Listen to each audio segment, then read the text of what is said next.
Dans une ville immense où l'argent semblait tout contrôler, vivait un garçon nommé Noah Williams. À seulement 16 ans, il possédait tout ce que beaucoup rêveraient d'avoir. Une maison gigantesque, des voitures de luxe dans le garage, des vêtements de marque que d'autres n'auraient jamais les moyens de toucher. Mais ce que Noah n'avait pas, c'était une vraie vie de famille. Son père, Jonathan Williams, était un milliardaire très connu dans le domaine de la technologie. Sa réussite avait fait de lui un homme puissant, respecté par les grands de ce monde. Mais cette réussite avait un prix. Il avait perdu trop de temps dans les affaires et trop peu dans les bras de son fils. Depuis la mort de sa femme, il pensait que l'argent pouvait tout compenser. Mais Noah, lui, savait que l'argent ne remplaçait jamais l'amour. La rentrée approchait. Noah allait intégrer Riverside Academy, l'école la plus prestigieuse du pays. Ici, on ne formait pas seulement des élèves, mais l'élite de demain, futures étoiles du cinéma, héritiers de grandes fortunes, enfants de politiciens. C'était un monde où la richesse était la seule identité. Le premier jour, Noah arriva dans une voiture noire flambant neuve, accompagné du chauffeur. Les élèves autour s'arrêtèrent, l'observant avec curiosité.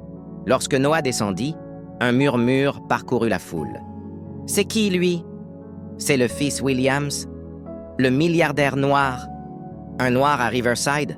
Première fois que je vois ça. » Certaines paroles blessaient, mais Noah garda la tête haute. Il était déterminé à réussir. En classe, pourtant, tout se compliqua. Quand il répondait à une question avec une solution brillante, le professeur passait à un autre élève comme s'il n'avait rien dit. Quand il passait dans les couloirs, certains se poussaient pour éviter de le toucher.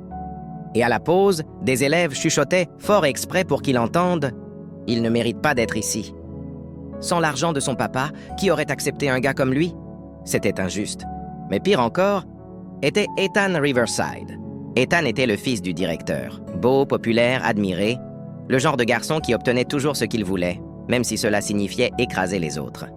Dès qu'il aperçut Noah, il vit une cible parfaite. « Hé, toi !» lança-t-il devant tous. « Tu t'es trompé de livreur. Ici, on n'a pas de poste pour les livreurs. » Les autres éclatèrent de rire. Noah resta silencieux, les poings serrés. Ignorer la haine était parfois la seule arme qu'il avait. Les jours passèrent et le harcèlement devint quotidien. On écrivait « Go back to Africa » sur son casier. On volait ses cahiers pour les jeter aux toilettes. On imitait des singes derrière lui en cours. Chaque soir, Noah rentrait chez lui, le sourire brisé. Mais son père, au téléphone ou en visioconférence, ne s'apercevait de rien. Un jour, le professeur Martin, un homme gentil et juste, annonça un événement important. Le concours scientifique annuel aura lieu dans 2 mois. Le gagnant verra son projet financé et commercialisé. Les yeux de Noah brillèrent. Il avait une idée depuis longtemps. Une montre intelligente capable de détecter précocement des maladies cardiaques. Une invention capable de sauver des vies, comme celle de sa mère si son cœur fragile avait été diagnostiqué à temps. Il travailla jour et nuit.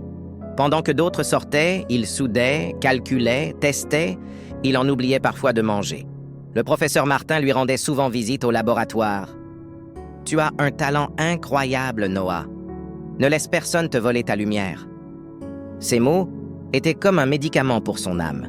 Quand Ethan apprit que Noah risquait de gagner, il entra dans une rage sourde.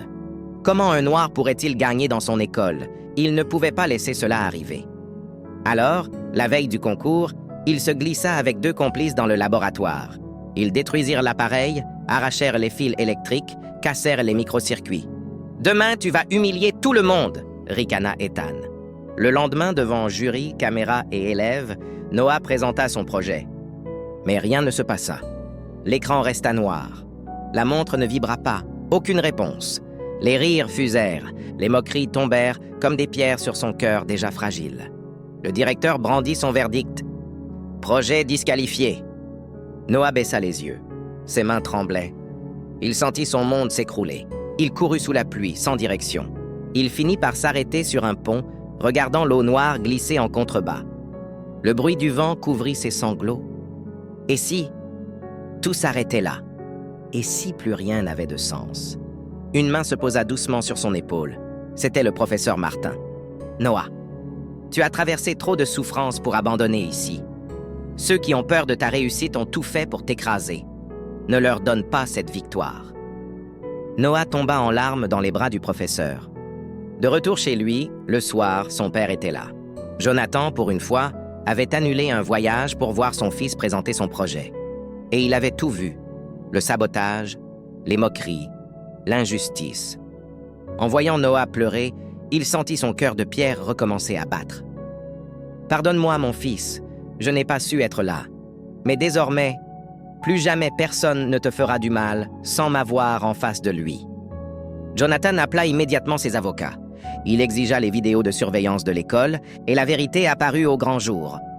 Le lendemain, tous les élèves furent convoqués dans la grande salle. Des journalistes étaient présents. Ethan riait encore, sûr de sa victoire, jusqu'à ce que la vidéo soit projetée sur un écran géant. On le vit détruire le projet de Noah, clairement. Le silence envahit la pièce.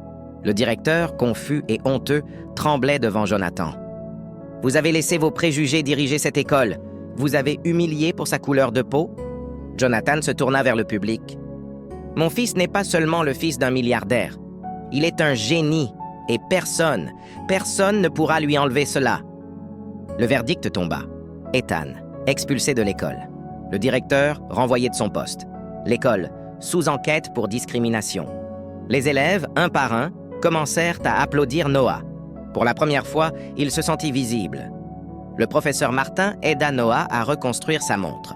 Jonathan lui offrit les meilleurs ingénieurs de son entreprise. Après des tests réussis, la montre fut mise sur le marché. Son invention devint révolutionnaire.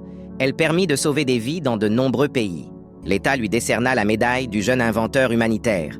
Lors de la cérémonie, devant caméras et milliers de personnes, Noah prit la parole. « Je dédie ce prix à ma mère, qui aurait peut-être été encore parmi nous si cette montre avait existé avant, et à tous les enfants qui, comme moi, ont été jugés sur leur couleur.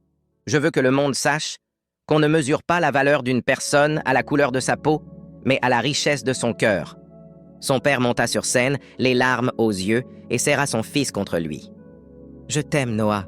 Je suis fier de toi. » Le public se leva pour une ovation qui sembla ne jamais s'arrêter. Noah avait gagné, pas seulement un concours. Il avait gagné le respect, la justice, la fierté et surtout, sa propre liberté. Morale. La haine peut faire tomber un homme, mais le courage peut le faire voler plus haut que le ciel.